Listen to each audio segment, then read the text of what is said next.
Porque estamos ante una tecnología con un altísimo potencial, y lo sabemos, pero que además tiene muchos riesgos si no actuamos con responsabilidad. Un sistema tiene prejuicios porque ha sido entrenado con datos que históricamente tenían un sesgo. Nosotros como sociedad hemos tenido unos sesgos en la historia que no queremos que se propaguen al futuro. Tienes que saber cuáles son las amenazas, tienes que saber cuáles son los riesgos que te generan, como por ejemplo el de que el sistema tenga prejuicios por culpa de que se ha entrenado con unos datos sesgados. Oye, pues lo tengo que conocer y hacer un plan de mitigación. En Europa la regulación va sobre el caso de uso, para qué se utiliza el sistema de inteligencia artificial, y le da igual la tecnología. El reglamento de inteligencia artificial no habla prácticamente de privacidad.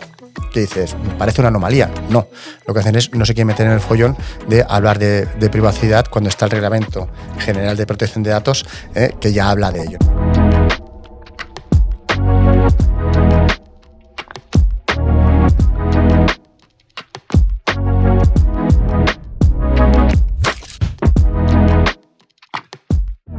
Hola a todos, bienvenidos a un nuevo episodio de Enclave de Inteligencia Artificial, el espacio creado por Enclave de Personas y Deloitte, donde seguimos aprendiendo sobre cómo la inteligencia artificial y en especial la generativa está transformando nuestras vidas. Yo soy Luisa Izquierdo. Yo soy Luis Blas. Acompañados de Sergio Duarte, socio de Human Capital en Deloitte España, que como siempre cerrará el programa con una muy interesante reflexión. Para los que no nos conocéis, quedaros hasta el final, que merece la pena. Esto seguro. Y hoy venimos con un episodio que sin duda nos va a hacer reflexionar, y reflexionar mucho sobre los límites y responsabilidades en el uso de esta tecnología. Sí, porque si algo hemos aprendido de inteligencia artificial generativa es que va a un ritmo trepidante. Y quizás muchos nos preguntamos, sí, pero ¿y quién pone las normas? ¿Y cómo se hace un uso responsable? ¿Qué pasa con la privacidad o con los sesgos? Entonces, para ayudar a entenderlo, para los que os estáis preguntando esas mismas cuestiones, hoy tenemos el lujo de tener un invitado excepcional, que es Manel Carpio, también socio y experto en Deloitte sobre temas de ética, y que ha venido a ayudarnos a entender un poco cómo se ponen esos límites o esas guardarraíles, ¿no? Para los que no le conocen a más, Manel está muy implicado en toda la implementación de desarrollo normativo europeo y ayuda a las compañías, que es un lujo y un placer tenerte con nosotros, Manel. Muchísimas gracias, muy ilusionado de estar aquí y a ver qué sale de todo esto. Seguro que algo muy bueno. Seguro. Bienvenido. Qué ilusión tenerte. Oye, vamos a empezar con nuestro tradicional cuestionario rápido, donde te vamos a ir lanzando preguntas así muy sencillitas y tú nos respondes lo primero que te venga a la cabeza. ¿Te parece? Venga, arrancamos. Inteligencia artificial, ¿amenaza u oportunidad?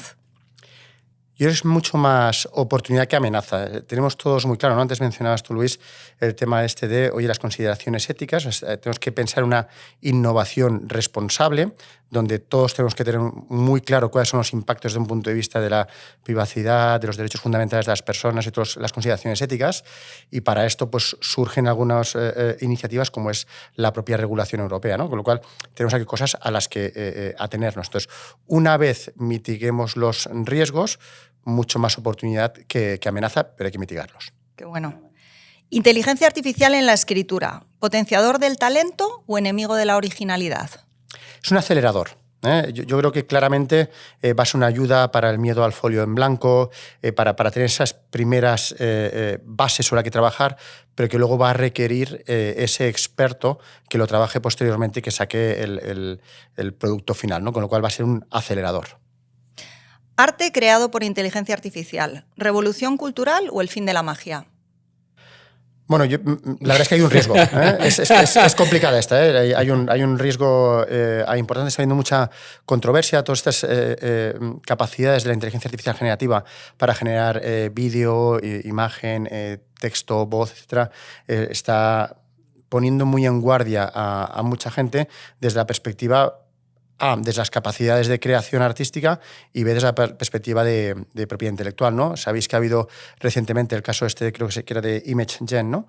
Que está invitando a las personas a que generen imágenes con la pinta, ¿no? Con el estilo del estudio Ghibli japonés. Uh-huh. Estos han sacado teóricamente una carta que luego parece que no es. Pero claro, aquí hay dos cosas. La primera, un estilo no tiene copyright.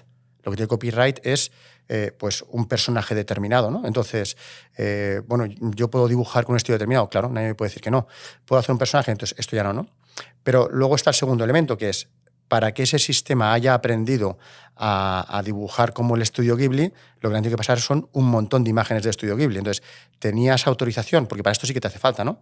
Es conocido que OpenAI tiene una causa pendiente en Estados Unidos con The New York Times porque les han demandado por haber utilizado sus artículos para entrenar ChatGPT, ¿no? Entonces, bueno, habrá que ver cómo acaba esto. Entonces, el tema de la propiedad intelectual sí que es un elemento aquí relevante y donde además la regulación lo toca, pero tampoco demasiado. Uh-huh. Buenísimo. Chatbots de inteligencia artificial, ¿aliados en el trabajo o amenaza para los empleados? El chatbot, como tal, es un asistente y es una ayuda, sin duda. Es decir, no es más que una ayuda y no puede ser mucho más. Será un acelerador en un momento determinado, pero ya está.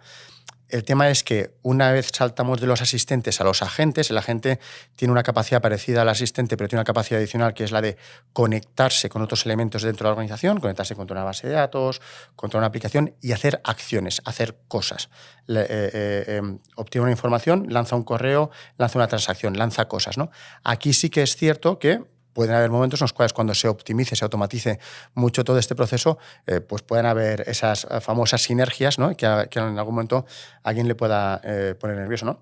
Lo que yo creo, es decir, lo que suele decir es una inteligencia artificial no te va a quitar tu puesto de trabajo, otro humano que sepa utilizarla mejor que tú sí que te lo puede quitar, ¿no? Bueno. Entonces, el gran reto aquí es cómo convertimos una parte de esa fuerza laboral en muy poco tiempo para que se hagan expertos en este tipo de tecnologías, ¿no? En anteriores revoluciones industriales pues había pasado toda una generación, ¿no? y tenías muchísimo tiempo para aprender o para ya iniciar un nuevo puesto de trabajo. Aquí no, aquí te pilla por en medio y en esa capacidad de adaptación es donde pues van a haber unos que sean más rápidos y con lo cual les vaya bien y otros que pueden tener más riesgo. Inteligencia artificial generativa en educación. ¿Herramienta de aprendizaje o atajo peligroso? A ver, a mí me gusta, o sea, yo creo que todos tenemos que empezar desde abajo, ¿eh? Entonces, tú por el hecho de hacer determinadas tareas, a veces de menor valor y más repetitivas, te permiten consolidar un conocimiento que luego te permite ir escalando, ¿no? Si una inteligencia artificial te sustituye en esas tareas, es muy difícil que tú luego empieces ya por arriba con esa visión de mayor valor porque no has aprendido desde abajo, ¿no? Entonces, para mí el riesgo está aquí, ¿eh? El que nos saltemos determinadas etapas del aprendizaje y que pues, no aprendamos y luego no sepamos gestionar el resultado de la IA. Buenísimo. Y la última, sí, medio en clave de humor. Inteligencia artificial, genio de la lámpara que cumple tus deseos o computadora malvada que se hace con el control del mundo y acaba con nosotros. Quiero pensar que ninguna de las dos. O sea, es decir, que sea el genio de la lámpara que todo te lo soluciona, creo que no. Va a ser una ayuda y un acelerador y un automatizador muy relevante, pero no va a ser el genio de la lámpara. Y el que tome el control tipo Terminator, años 84 y tal igual, quiero pensar que no, sobre todo porque estamos alertados y el botón rojo ese para apagarlo, bueno, ya desde el paper de la Comisión Europea de 2019, Ethics for a Trustworthy AI, ya te pide tener la capacidad para el human on the loop, human on command para apagarlo, ¿no? Entonces, bueno, oye, cuando Amazon detectó aquel sistema famoso en el ámbito de los recursos humanos, tuve una capacidad de detectarlo y de apagarlo, ¿no? Bueno, pues esto es lo que necesitamos, tener capacidad de apagarlo. Buenísimo. Oye, qué cantidad de matices nos has dado y qué ganas de entrar en materia y de aprender contigo. Muchas gracias. Si alguno pensaba que no iba a aguantar hasta el final, creo que con este aperitivo hemos despertado interés de sobra. Gracias, Marel.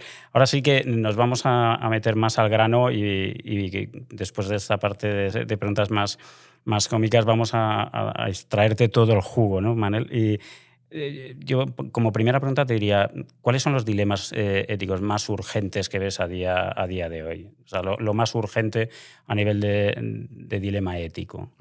En Europa hay muchísimo foco en lo que es la persona, el individuo, ¿vale? Entonces, el foco no solamente en la regulación, sino en todo lo que va emanando como publicaciones es los derechos fundamentales de las personas de manera individual, ¿no? Entonces, sobre esto, que es diferente a otras visiones que puedan venir de otros sitios, pero sobre esto las claves las tienes en la privacidad de esos datos, la tienes en el sesgo, un sistema que aprenda con datos sesgados, sistema que acabará teniendo prejuicios, ¿no? La transparencia, el saber cómo ha llegado a un determinado resultado, y esto te genera un elemento muy relevante que es, todos estos que he dicho, al final cuando los tienes identificados, técnicamente es asequible mitigarlos, ¿no? Es bastante accesible, ¿no? Hay algún elemento técnico un poquito más complejo que es la explicabilidad, el ser capaces de explicar cómo un sistema ha llegado a una determinada conclusión, hacer esa inferencia, ¿no? y pues hacer una determinada proposición, ¿no? En los modelos de lenguaje, por ejemplo, que son los que más hablamos, ¿no? Cuando hablamos de inteligencia artificial generativa, son de muchos tipos, pero sobre todo ponemos mucho foco en los modelos de lenguaje y es muy difícil llegar a, incluso para el propio fabricante, el saber explicar cómo he llegado a una determinada conclusión. Al final, en un modelo de lenguaje, el sistema lo único que hace es un cálculo estadístico de cuál es, en base a todo lo que él ha leído previamente, la siguiente palabra que tiene que aparecer en un texto. Y le da una probabilidad y pone la siguiente palabra. Lo que pasa es que luego concatenadas pues tienen sentido, ¿no? Entonces el sistema ha aprendido que después de en un lugar de la Mancha, no sabe por qué, pero viene de cuyo nombre no quiero acordarme, porque lo ha leído, es lo que ha leído más veces y estadísticamente es lo que más toca, ¿no? Entonces, esa explicabilidad es lo más complejo. Para un modelo de lenguaje igual no es algo relevante, para un sistema que te conceda préstamos hipotecarios o para un sistema que te hace un diagnóstico médico, pues ya es más relevante, ¿eh? Tú no puedes decir por qué motivo le ha diagnosticado esto a este paciente y le ha recetado ibuprofeno, por decir algo, y decir, pues no lo sé, lo ha hecho la máquina. Es decir, tiene que ser un input muy relevante para el profesional médico en este caso, y con ese input que él tome sus decisiones. ¿No?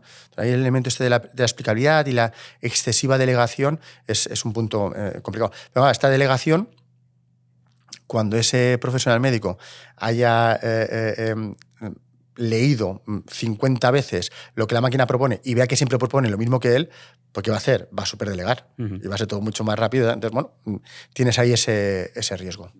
Qué interesante. Oye, Manel, has mencionado el tema del sesgo como algo que, según tú decías, no era demasiado complejo de solucionar. Vamos a entrar un poquito más en esto. ¿Qué es? ¿Y es una cuestión de verdad que podamos solucionar fácilmente o completamente? Sí que lo es. Es decir, cuando se pone el foco y dices, me importa que el sistema no tenga prejuicios y voy a hacer las tareas técnicas pertinentes, sí, sin duda. Es decir, al final un sistema tiene prejuicios porque ha sido entrenado con datos que históricamente tenían un sesgo. Nosotros como sociedad hemos tenido unos sesgos en la historia que no queremos que se propaguen al futuro, que estaban ahí y que, oye, hasta convivíamos con ello, pero ahora no queremos que sigan siendo, ¿no? Entonces, bueno, todo el mundo lo conoce, pero un caso que permite ilustrarlo muy bien, ese caso que antes mencionaba, pues de Amazon, ¿no? Ya tiene unos cuantos años ¿no? Entonces Amazon, con toda la buena fe del mundo, creó un sistema de inteligencia artificial para proponer mejores puestos de trabajo para todos sus empleados, que tienen un montón de empleados, ¿no? Claro, lo entrenaron con sus datos, y sus datos era que históricamente habían tenido hombres de raza blanca en puestos directivos, con lo cual, ¿qué proponía? Pues proponía puestos directivos, hombres de raza blanca, y el resto de los puestos para el resto de los empleados. Bueno, pues tiene unos cuantos casos pendientes de juicio. ¿Qué es lo positivo? Que se dieron cuenta, no sé cómo, pero lo pudieron apagar, ¿no? Entonces, bueno, ese es un elemento relevante. Entonces, sí, el sesgo tiene impacto, pero lo que hay que hacer es, en la fase de entrenamiento, tú en la creación de un sistema de inteligencia artificial, la parte más pesada en cuanto a tiempo de trabajo, es una etapa como de pretratamiento de datos, ¿no? Donde se depuran datos, se quitan unos, se ponen otros, se filtran. Entonces, ahí es donde se tienen que hacer cosas para eliminar ese sesgo. Primero tienes que tener la voluntad de decir, oye, no quiero que determinadas etnias no tengan acceso al mundo del crédito, por decir algo, ¿no? O a determinados puestos de trabajo o determinados géneros. Entonces, oye, voy a asegurarme de que no tengo esos datos en el sistema de entrenamiento. Entonces, como el sistema no tiene esos datos en el entrenamiento, ya no va a aprender con ello, ¿no? Entonces, bueno, trabajándolo previamente sí que es posible. Gracias, Manel. Entonces, teniendo el lujo de tener a alguien que ha estado tan cerca de la Comisión Europea y de la implementación con las compañías, de los desarrollos de los reglamentos, yo creo que hay una pregunta evidente que todo el mundo se hace, es cómo va Europa comparado sobre todo con otras zonas o con otras orientaciones como Estados Unidos. ¿Cómo va en normativa Europa? O sea, si me pongo a compararlo con la Estados Unidos pre-Trump, que después de eso soy incapaz de decir cómo va a quedar. Nadie es capaz, nadie es capaz, eso está claro. Empezaban a emanar ciertas cosas desde Estados Unidos, incluso hubieron ponencias en el mismo Congreso de algunos de los directivos de las grandes tecnológicas. Había una orden ejecutiva de Biden-Harris y el foco estaba sobre todo tenía mucha dependencia de la tecnología y era, oye, cómo controlar los grandes modelos de lenguaje, los grandes sistemas de inteligencia artificial, aquellos sistemas enormes que no llegamos a conocer bien cómo funcionan y que tienen una capacidad muy por encima del resto de los sistemas, y ante el temor de que pues nos llegasen a quitar el trabajo de manera masiva a los ciudadanos o tener unas capacidades que nos superaran, ¿no? Entonces, de allí venían sobre todo determinadas iniciativas para mitigar, decir, oye, cuidado que no se nos vaya esto de las manos, ¿no? Desde luego, tener esa capacidad de ese botón rojo que lo apague, y segundo, oye, mucho cuidado cuando veamos que el sistema puede aprender por sí solo y tiene la capacidad para autodesarrollarse, o tiene la capacidad, bueno, tiene unas capacidades de lo que le llaman la inteligencia artificial general, ¿no? Que no generativa. En Europa es diferente. En Europa la regulación va sobre el caso de uso, para qué se utiliza el sistema de inteligencia artificial, y le da igual la tecnología. Dice, oye, esto se va a utilizar para hacer una concesión de préstamos personales, se va a utilizar para optimizar los cursos de formación que se te proponen, o para hacer un cribado de currículums. Eso es lo que le importa. La tecnología que hay por detrás le da igual. Entonces, un ejemplo, y que además pues, dentro del mundo financiero está pues, muy de actualidad, hay uno que se le llama las regresiones logísticas, ¿no? Que son unos tipos de sistemas, digamos, como estadísticos, ¿no? Que son entendidos como sistemas de inteligencia artificial, ¿no? La misma regresión logística se utiliza para hacer un scoring de crédito de personas físicas, es decir, aquella puntuación que te hacen a ti como persona para determinar te concedo o no te concedo un préstamo. Eso se considera un sistema de inteligencia artificial de alto riesgo actualmente. Esa misma cosa, hecho para empresas, se llama rating de empresas, y eso no es alto riesgo, es riesgo mínimo.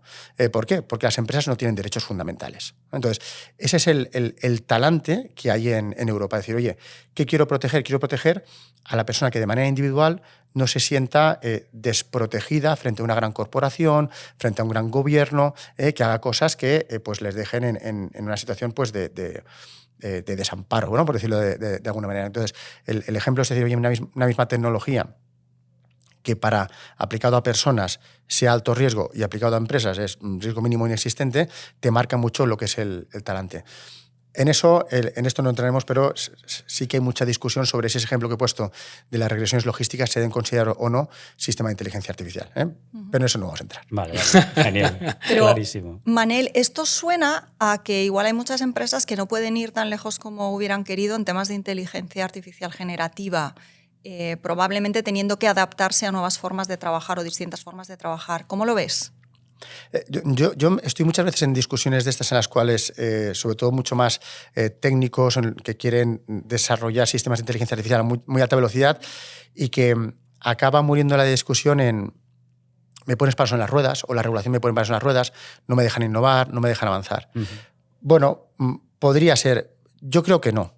Cuando te pones a analizar en detalle lo que es la única regulación aprobada en el mundo, que es aprobada y con régimen sancionador en el mundo. Es cierto que en Corea también hay una aprobada, pero va más por generar capacidades para innovar, pero con pinta de regulación con capacidad sancionada está la europea, donde Europa ha querido aprovechar el efecto Bruselas para ser la primera en generar una regulación y que el resto del mundo le siga, como pasó con el GDPR. Veremos a ver en este caso.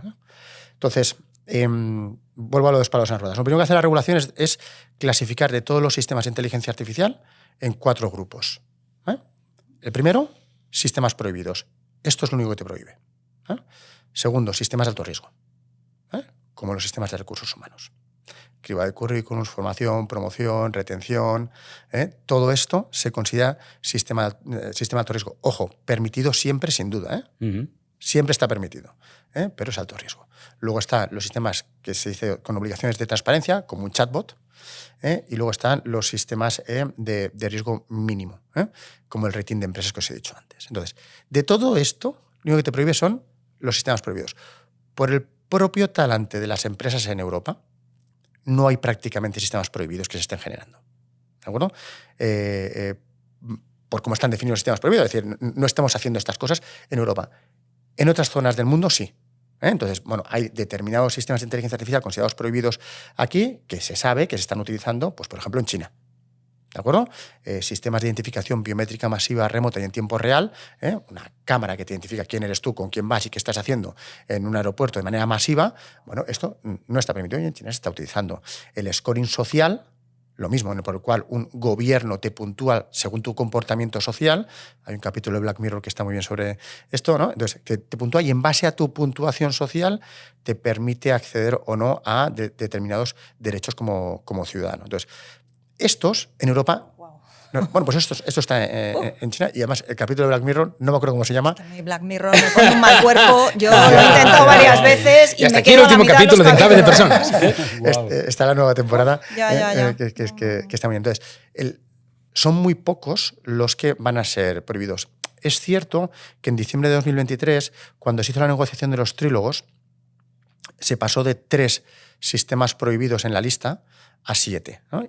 Y se introdujeron algunos nuevos que ya te empiezan a rozar esa frontera, ¿no? Como por ejemplo la detección de emociones en el lugar de trabajo o en la institución educativa, ¿no?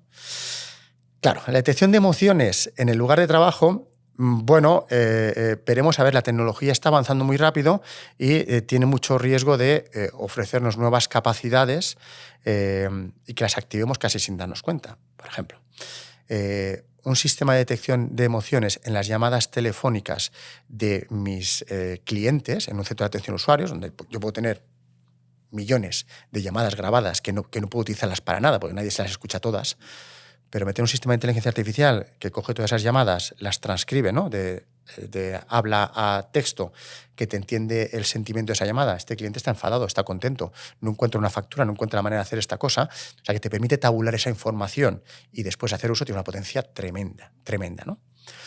El hacer el switch y de eso pasarlo de llamadas de clientes que son permitidos pero de alto riesgo a empleados que son prohibidas. Claro, claro. Lo simbolizo como dar el botón, sí. Que es muy poco. Es cierto, porque esta discusión sí que la hemos tenido ya con clientes que esto lo estaban utilizando, de que el reglamento sí que tematiza que tienes que tener una huella biométrica, ¿vale? Es decir, la transcripción te pasa a texto y en ese momento has perdido la huella biométrica. La grabación de la llamada tiene la huella biométrica de la persona, la cadencia, el tono, bueno, la huella biométrica de la persona, y en el momento de transcribirlo lo pierde, ¿no? Con lo cual, tú puedes ahí haber escrito estoy muy enfadado contigo y eso ya no se considera emoción, ¿eh? Sin embargo, el que se me note a mí un tono enfadado contigo sí que es emoción, ¿no? Entonces, hay unos matices muy finos que habrá que estamos dando esa interpretación actualmente, pero bueno, oye, tendrán que venir los supervisores, interpretarlo, saldrán cosas ahí, ¿no? Entonces, vuelvo al paso anterior. Basado en esto, hay muy poco y prácticamente nada. Yo no me he encontrado ningún sistema. Hemos hecho trabajos en muchas compañías ya. Y no me he encontrado ninguno que tengamos que desactivar. Hay algunos que dices, oye, párate y ya si eso, cuando esto avance, ya determinarás si avanzas con este proyecto. Pero parar no hemos tenido que no parar, sino recomendar al cliente de parar ninguno. Entonces, siendo así, la regulación no te prohíbe nada. No te prohíbe nada. Con lo cual, ¿esto de palos en las ruedas? No. Hay determinados sistemas que me dice que son de alto riesgo, como sistemas de cribado de currículums. ¿Y qué me dice para estos? Tienes que tener una serie de medidas, ¿no? Como montar un sistema de gestión de riesgos donde se detectará ese riesgo de sesgo que hemos dicho antes, el riesgo de prejuicio en base al sesgo, por ejemplo, o donde se detectará que es necesario tener un explico-ya, donde se detectará que es necesario ciberproteger ese sistema de inteligencia artificial. Bueno, pues me va a dar trabajo operativo para montar mitigantes, pero no me va a prohibir nada. Entonces, ya me pongo en el escenario, pues esta discusión sí que la tengo con un cliente, en el escenario de hace 20 años, cuando nacieron las redes sociales, Europa no reguló. Ningún país reguló las redes sociales. No se reguló, con lo cual estamos en una situación teóricamente ideal en la cual no tienes regulación, con lo cual puedes hacer lo que te dé la gana. ¿Cuántos players globales hay en el mundo de las redes sociales que sean europeos? Ninguno. A pesar de que no regulamos. Entonces, interesante. Por el hecho de regular ahora, ¿va a ser este el elemento determinante que haga que en Europa no tengamos un player global en el mundo de inteligencia artificial? No. porque ya tuvimos lo mismo en su momento y no fuimos capaces. Entonces, pero sin embargo, habiendo de otra manera, si Europa hubiese regulado sobre las redes sociales, tendríamos el mismo resultado, que es 0 grandes players globales. Pero a cambio de eso igual tendríamos una sociedad más justa. Porque si en ese momento se hubiesen puesto guardarraíles para la posibilidad del acceso a redes sociales por parte de menores de edad, por ejemplo, para acceso al porno por menores de edad, para acceso a un montón de cosas, o para la difusión de deepfakes, de mentiras, ¿no? Bueno, oye, pues igual tendríamos una sociedad mejor, pero ahora somos incapaces de ponerle puertas al campo, ¿no? Entonces, oye, esto de palos en las ruedas, desde luego que en Europa vamos a tener más trabajo que en otros lugares, porque vamos a tener que poner un montón de controles mitigantes, que tampoco está mal tenerlos. Ahora, prohibirme no me prohíbe prácticamente nada. Buenísimo. Y a mí, no sé a vosotros, pero a mí me está cambiando mucho la percepción, porque yo era de las que pensaba a veces un poco esto, ¿no? Parece que nos pone palos en las ruedas. Yo, Luisa, qué bueno. Lo otro, Manel, tienes una capacidad de hacer sencillo lo que a nosotros nos parece complejísimo, tremenda, ¿no? Yo, retomando una de las cosas que decías, Manel, está claro que uno de los dilemas más importantes es el tema de la privacidad, ¿no? Escuchándote. ¿Cómo aseguramos que la inteligencia artificial no usa los datos de una manera indebida? Eso está súper vinculado, Luis, súper vinculado. Fíjate que antes decíamos que justamente aquellos sistemas que considera prohibidos son aquellos que tienen un impacto sobre derechos fundamentales. Derechos fundamentales los tienen las personas tienen datos personales. Con lo cual, estás súper ligado. El reglamento de inteligencia artificial no habla prácticamente de privacidad. ¿Qué dices? Parece una anomalía. No. Lo que hacen es, no se quieren meter en el follón de hablar de privacidad cuando está el Reglamento General de Protección de Datos, que ya habla de ello, ¿no? Entonces, está súper vinculado. Lo que hace es delega completamente en que ya es de aplicación. Entonces, nos encontramos en la paradoja de que mucho antes de que existiese un reglamento sobre inteligencia artificial aprobado, ya habían sanciones sobre sistemas de inteligencia artificial. ¿Por qué? Apalancado en el GDPR.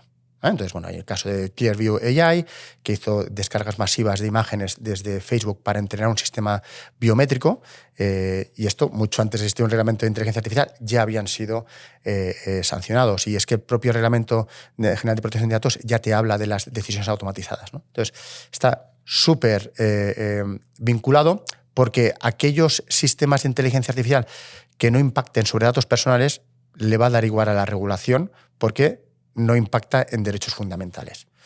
Puedes tener el matiz de aquellos que sirvan como sistemas de seguridad en la protección de infraestructuras críticas, pero no vamos a entrar en ello. Pero el resto van a tener todos impactos sobre datos de carácter personal. Manel, nos lo volvemos a llevar a nuestro terreno y al tema de recursos humanos. Aunque ya nos has hablado un poquito de alguna experiencia con compañías, con clientes vuestros, ¿puedes compartirnos alguna mejor práctica en la que tú hayas dicho qué bien lo está haciendo esta compañía? Bueno, hay muchos sistemas que están desarrollando alrededor de los recursos humanos, todo el tema, y vosotros lo conocéis mejor que yo seguramente, todo el tema de cribado de currículums, de programas de retención, de temas de formación incluso. Entonces, lo primero, perder el miedo, no pasa nada, son todos permitidos. Segundo, bueno, oye, tened en cuenta que aplica una serie de medidas, con lo cual decid, oye, estoy haciendo esto. Porque esto último tiene su gracia, porque con las nuevas capacidades que se están generando para que cada uno de nosotros como usuario pues seamos capaces de generar nuestra propia aplicación a partir de las facilidades que nos dan pues, determinadas tecnologías, ¿no? Los GPTs, los copilots y cosas así, tenemos el riesgo de crearnos nosotros mismos un sistema de inteligencia artificial sin saberlo, ¿no? Entonces, oye, hay que tener en cuenta esto, pero a partir de ahí sentíos libres para ir desarrollando nuevos casos de uso. Tened en cuenta cuáles son los riesgos que hay detrás, alrededor, ya hemos hablado mucho del sesgo, ¿no? Pero también la propia supervisión humana, ¿no? Es decir, un sistema no te puede excluir a personas de una determinada candidatura de manera automática. Hombre, te los puede priorizar y decirte los motivos, ¿no? Entonces, ahí entra el elemento de lo que es la explicabilidad, ¿no? Que técnicamente es el más complejo de todos, ¿no? Pero tienes que saber cuáles son los elementos que han descartado a un determinado candidato o que le han desposicionado.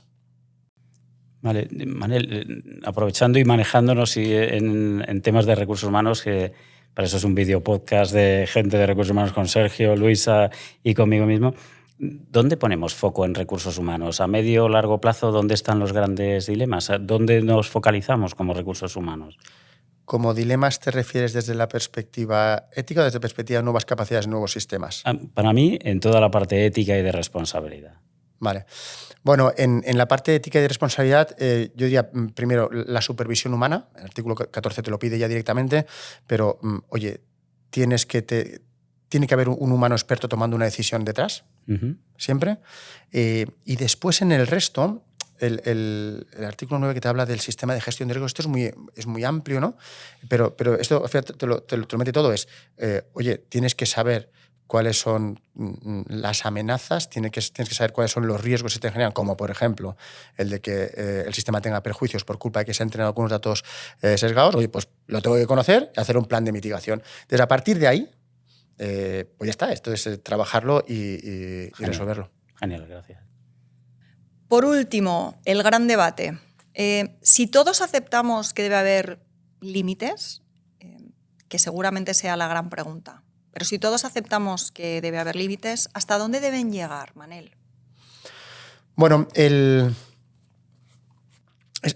no es inmediato, ¿eh? Es decir, tú al final tienes que poner límites. Es decir, ¿por qué motivo tienes que poner límites o por qué motivo tienes que crear una regulación cuando todo el mundo deberíamos ser conscientes de que hay unas consideraciones éticas en el uso de sistemas de inteligencia artificial?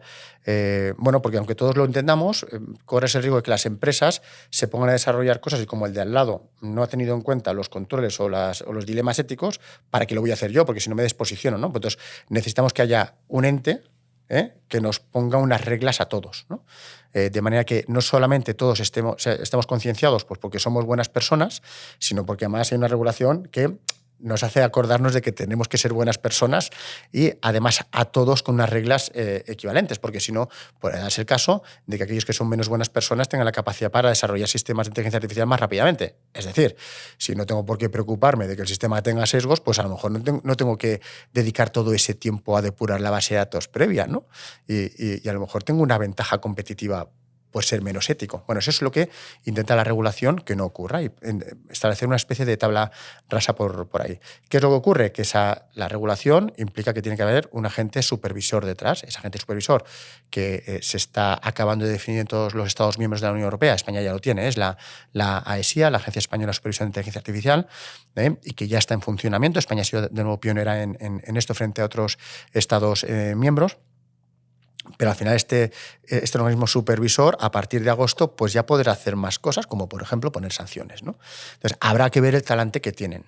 Habrá que ver cómo de proactivos son proactivos, reactivos, si actúan solamente frente a una denuncia o que directamente se ponen a buscar cosas, y después cómo empiezan a hacer interpretaciones y sentando un poquito esa jurisprudencia, ¿no? Ese ejemplo de que os decía antes, ¿no? Oye, pues que la huella biométrica en el habla para el sistema de detección de emociones en lugar de trabajo, bueno, pues esas cosas nos tenemos que asegurar que se aplican de una manera homogénea en todos los Estados miembros de la Unión Europea para que no haya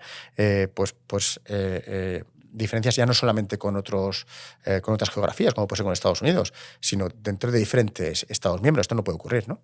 Entonces, bueno, hay que asegurarse de que cuando van llegando los casos se identifican y se da toda la información para que todo el mundo sepamos cómo atenernos, o cómo aplicárnosla, y después que se aplique de una manera homogénea en todos los Estados miembros. Buenísimo. Manel, nos ha encantado escucharte. Qué interesante, qué buenas reflexiones, lo que hemos aprendido. Y casi con la misma ilusión estamos esperando ahora las reflexiones ahora tengo de que pensar Sergio, a ver qué os cuento, que acostumbra a cerrar nuestros programas con el punto de vista de Deloitte alrededor de estos temas. Así que nada, Sergio. Perfecto. Todo tuyo. Nosotros lo que hacemos, Manel, cuando acabamos estas entrevistas, pues damos un punto de vista. Y en este caso me toca a mí. Y lo que hago es, pues te estaba escuchando, evidentemente venía con una idea previa, ¿no?